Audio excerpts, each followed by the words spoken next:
Hello, I'm Mario Toneguzzi with Edmonton's podcast on Canada's Podcast Network. Joining me today is Hifa Maleki, who is a partner in the El Corazon YEG establishment in Edmonton. Thanks for joining us today, Hifa. Thank you for having me. Well, let me ask you, first of all, just maybe describe for me what El Corazon is. El Corazon is a Latin-inspired restaurant. So we have a lot of Latin influence from a lot of different places. We have Spanish, Mexican, Cuban, Dominican. Our chef's actually Dominican.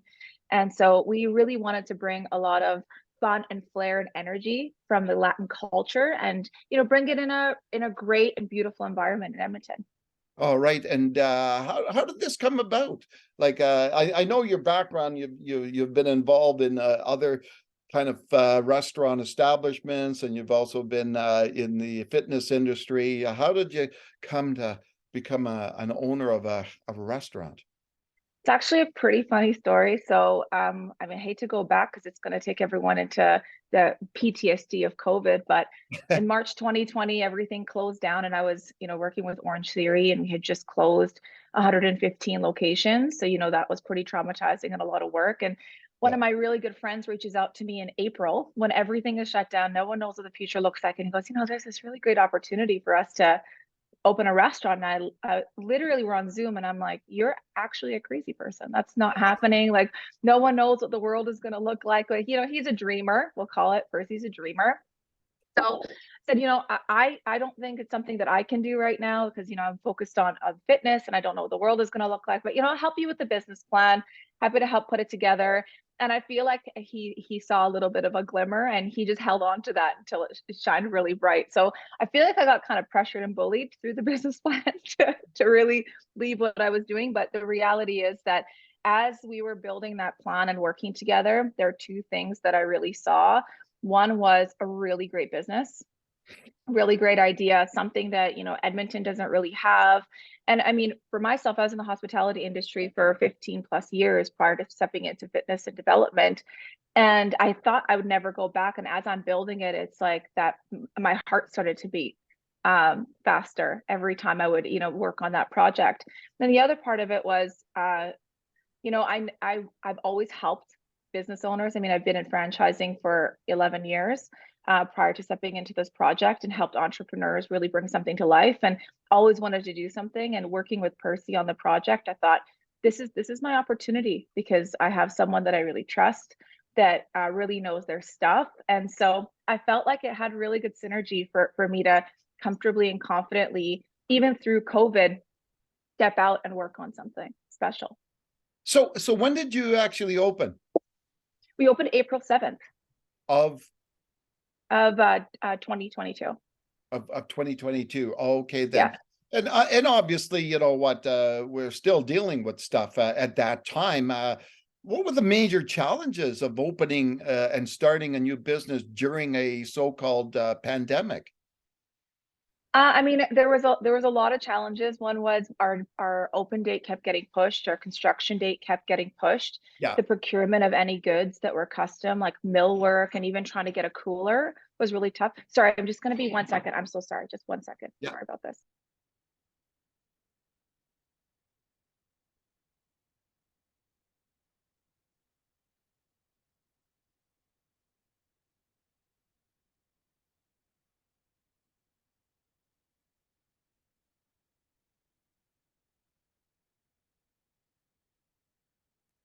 I'm so sorry. I have dogs. So I was like, before he starts squeaking a toy, I'm like, I missed one thing.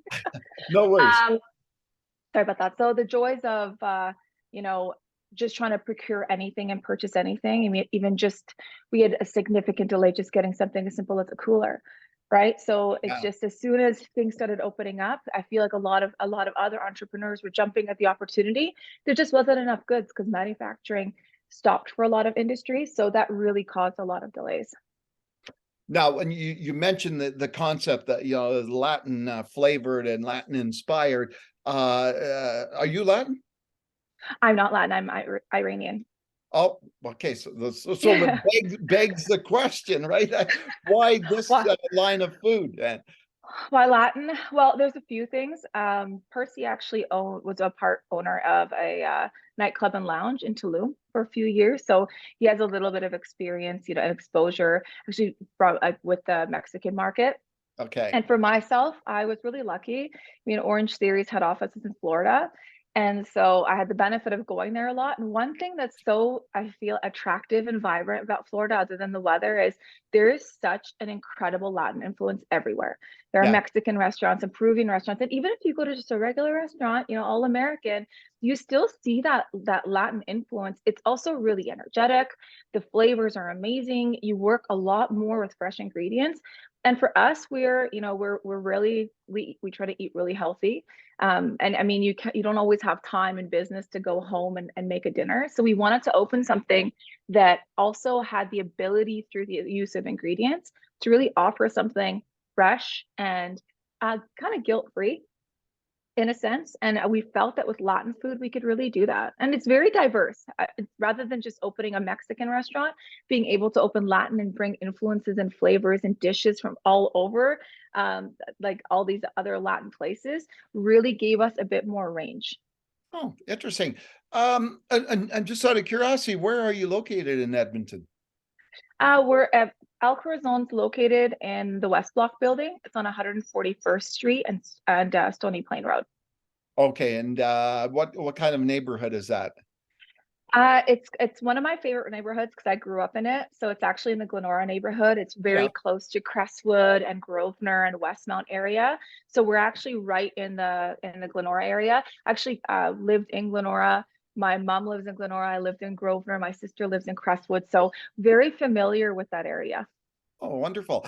I love it. Um, any thoughts of looking at even expanding the concept? Absolutely. I mean, part of the reason we decided to do this is we're actually looking to open 10 restaurants throughout Edmonton. Originally, we were going to do 10 across Western Canada, but we really love Edmonton, right? And we're watching what a lot of other groups are doing in North America. And when you can really invest your time and effort and passion into your home city, there's a number one, a lot of opportunity, but also like this is where our heart is. This is what we want to do. We want to bring different concepts into Edmonton. So we will for sure. Our goal is to open another, at least one El Corazon, but we're already working on a couple other concepts that are going to be opening in. One will for sure be opening in early 2024, and we're working on a couple others as well that'll be opening soon after. All right, let's talk a little bit about your background in the food industry. I see on your LinkedIn profile that you worked for Joey. You also worked for Famoso. Uh, what drew you into this, I guess, food industry and restaurant industry? What's really interesting about the food industry, which I love, is it's a very people-driven business. There's a lot of times you would go home after, running a busy restaurant, seeing, at Joey South Common, you'd see a thousand people in a day, sometimes on a busy patio day. And you'd go home and you have to almost remind yourself that it's food and beverage because it's so people focused. I feel like that's really what kept me in the industry is you have the opportunity to work with a lot of really young people and really establish them and their mindset and culture around being good people, caring about people, really caring about the experiences that they're giving, being really good to each other.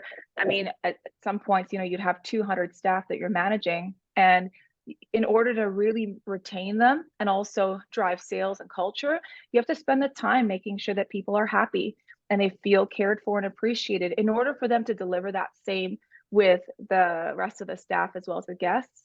So what really kept me in hospitality is that the business is very centered around people and interactions, and I love that. Love like if I had a really bad day, it was a very special thing to just go on the floor. You just go on the floor and you just talk to people and get lost in their experiences. Whereas Yeah, in business, I mean, I love Orangetheory, but if you had a really bad day, you just had to kind of deal with it. So you just had to thrive in the chaos yeah. and sit in your office and, just deal with it. Whereas here, you could really, in the hospitality industry, you can really get lost. And even now, being a business owner, I have a whole management team. My favorite is going in on Friday, Saturday nights and just going on the floor. It's just no agenda other than have fun, make sure the team is having a really good time, and guests are taken care of and entertained. It's just it's a very special thing. So tell me, or tell our listeners and viewers here a little bit about your background with Orangetheory Fitness and what you did there.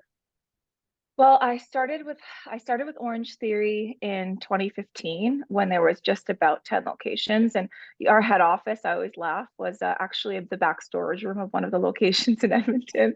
And there's 2.5 of us that worked for the company. One of our employees actually was a hybrid that also worked for World Health, and I was hired to help build the operations and development of the entire company and build the team. Our original goal was to open maybe 50 locations, didn't even know what that was going to look like. And by, I'd say, a year and a half in, we were over 50. We had 57 locations. And so we really saw that something special was about to happen. So by year 3, with myself and the company, we actually opened our 100th location, which was a surreal thing. Standing in that location, it's I was very much in shock that we actually did it. And Orangetheory was such a great opportunity, not only being able to build the operations model and build distribution, and bring a lot of the procurement in that from the US into Canada to drop costs. And I learned a lot about that, but also really building that development plan of the team. We started with 2.5 team members. By the time I left, we had almost 30 across Canada, which, is not a very easy thing to do, but knock on wood, we really did it. And we're blessed to find some really great people. But yeah, it took the company from 10 to about 120 in my time there. And we actually opened over a dozen locations through COVID as well. So, yeah. Obviously the fitness industry was one of the hardest hit during COVID. What impact did it have for you guys when you worked at Orangetheory? And I'm also curious of just what you learned as a business person through this whole COVID experience. Well, there's a few things I learned. Number one was,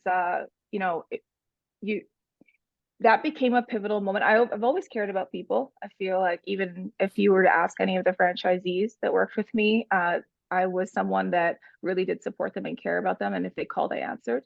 Unless I was in a meeting, I'd call them back to have integrity and make that proper statement.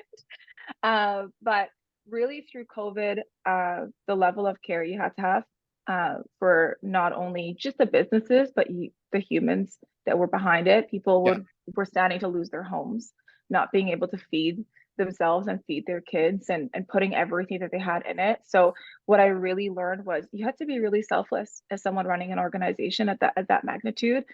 Closing 115 locations, in one day with no notice, and then trying to do everything you can to open every single one of them, every chance you got was, it was challenging. But what really did fuel myself and the team was, we're doing this for people. We're not doing this for the brand. We're doing this because there are people that are absolutely emotionally and financially connected to this.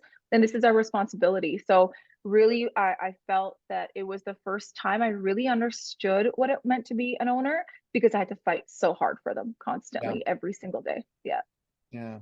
Let's talk about El Corazon again. What's the name? What's the name mean, and where does it come from? The name means the heart. And so the reason that we call it that is, a lot of people put their heart in their business. We put our heart around it and want people to walk into it. Oh, wonderful. Yeah. And you got a favorite dish there?